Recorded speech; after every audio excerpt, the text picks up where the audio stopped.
കോഴിക്കോട്ടെ മികച്ച പോളിംഗിൽ തികഞ്ഞ വിജയപ്രതീക്ഷയിലാണ് LDFും UDFും.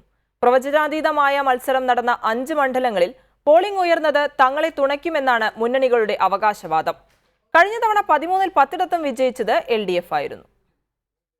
പ്രചാരണത്തിൽ കണ്ട ആവേശം പോളിംഗ് ബൂത്തിലെത്തുന്നതായിരുന്നു ജില്ലയിലെ തെരഞ്ഞെടുപ്പ്. ഇഞ്ചോടിഞ്ച് മത്സരം നടക്കുന്ന മണ്ഡലങ്ങളിൽ മികച്ച പോളിംഗ് ഉണ്ടായി. സംസ്ഥാനത്ത് തന്നെ ശക്തമായ ചതുഷ്കോണ മത്സരം നടന്ന വടകരയിൽ ഇരു മുന്നണികൾക്കും അഭിമാന പോരാട്ടമായിരുന്നു. ഇവിടെ രേഖപ്പെടുത്തിയ മികച്ച പോളിംഗ് ആരെ തുണയ്ക്കുമെന്ന ആകാംക്ഷ ബാക്കിയാക്കുന്നു.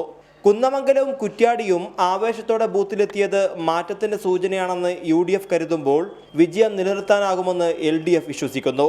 UDF സ്ഥാനാർത്ഥികളായ T സിദ്ദിഖും പാറക്കൽ അബ്ദുള്ളയും സിറ്റിംഗ് MLAമാർക്ക് വെല്ലുവിളി ഉയർത്തിയെന്ന് ശതമാനക്കണക്കുകൾ നിരത്തുമ്പോൾ എതിരാളികളും സമ്മതിക്കുന്നു. കൊയിലാണ്ടിയിലും നാദാപുരത്തുമുണ്ടായ വോട്ടിംഗിലെ വർധനവിൽ UDF വലിയ വിജയപ്രതീക്ഷ പുലർത്തുന്നു.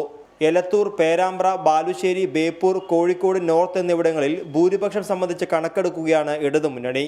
കഴിഞ്ഞ തവണ തങ്ങൾക്കൊപ്പം നിന്ന കോഴിക്കോട് സൗത്ത്, കൊടുവള്ളി, തിരുവമ്പാടി എന്നിവ മാറ്റമില്ലാതെ തുടരുമെന്ന് UDF വിശ്വസിക്കുന്നു.